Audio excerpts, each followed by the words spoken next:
और एक आखिरी निवेदन कहना चाहता हूं उनसे जो खेती करते हैं और किसान हैं और यहां बैठे हुए हैं, उनसे निवेदन है कि वो भी अपना खर्चा बचाएं। यूरिया, डीएपी, सुपर फॉस्फेट जो खेत में आप डालते हो, लाखों करोड़ों का खर्चा इसमें भी है। एक साल में 4,80,000 करोड़ रुपए खर्च होता है जब यूरिया हम खेत में डाल देते हैं।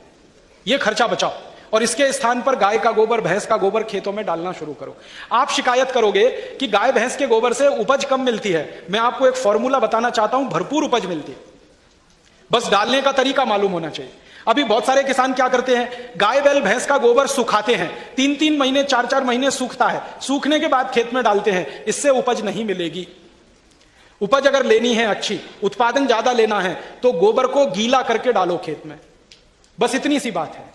गोबर जब गीला डालते हैं तो जीवाणुओं की संख्या करोड़ों में होती है, जब गोबर सूखा डालते हैं तो जीवाणुओं की संख्या सैकड़ों में होती है। खेत की मिट्टी में सारा खेल जीवाणु करते हैं, उनकी संख्या जितनी ज्यादा आप बढ़ा दोगे उत्पादन उतना ही खेत में ज्यादा मिलेगा। हमारे देश में 50,000 से ज्यादा किसान हैं जो गाय बैल भैंस का गोबर गीला करके खेत में डालते हैं, और करोड़ों किसान हैं जो सूखा डालते हैं। दोनों का तुलना करता हूं, जो किसान गाय बैल भैंस का गोबर गीला करके डालते हैं उनके 1 एकड़ खेत में 90 मीट्रिक टन गन्ना पैदा होता है, और जो सूखा डालते हैं उनके खेत में 25 मीट्रिक टन से ज्यादा गन्ना कभी पैदा ही नहीं होता। जो किसान सूखा गोबर डालते हैं उनके खेत में 12 कुंटल गेहूं होता है, जो गीला करके डालते हैं उनके खेत में 25 कुंटल गेहूं होता है। जो किसान सूखा गोबर डालते हैं उनके खेत में 2.5 कुंटल कपास होता है 1 एकड़ में, और जो गीला करके डालते हैं उनको 7 कुंटल कपास होता है 1 एकड़ में। हर एक उत्पादन ज्यादा मिलता है। गोबर को गीला करके डालो बस।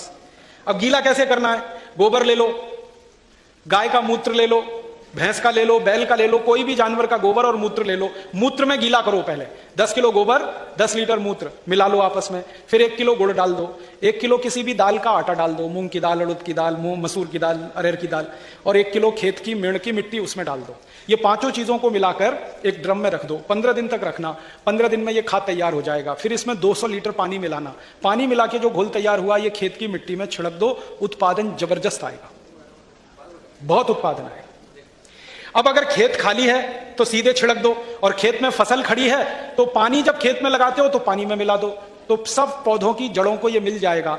अब ये जो गोबर, गोमूत्र, गुड़, दाल का आटा और मिट्टी का घोल है, इसमें क्या है, इसमें कैल्शियम है, नाइट्रोजन है, फास्फोरस है, पोटाश है, आयरन है, सल्फर है, मैग्नीशियम है, मैग्नीज है, कोबाल्ट है, सिलिकॉन है, 18 सूक्ष्म पोषक तत्व हैं इस खाद में, और इतने ही तत्वों की जरूरत है मिट्टी को। और जो जरूरत आप मिट्टी की पूरी कर दें तो मिट्टी तो सोना देती है, ये मोटी सी बात है। तो किसान लोग इस तरह से खेती करना शुरू करें, खाद का, यूरिया, डीएपी का 4,80,000 करोड़ का खर्चा बचेगा। और खेत में कभी कीड़ा आ जाए तो कीड़े को मारने के लिए गाय का मूत्र स्प्रे कर दो, कीड़ा भाग जाएगा एक बार में।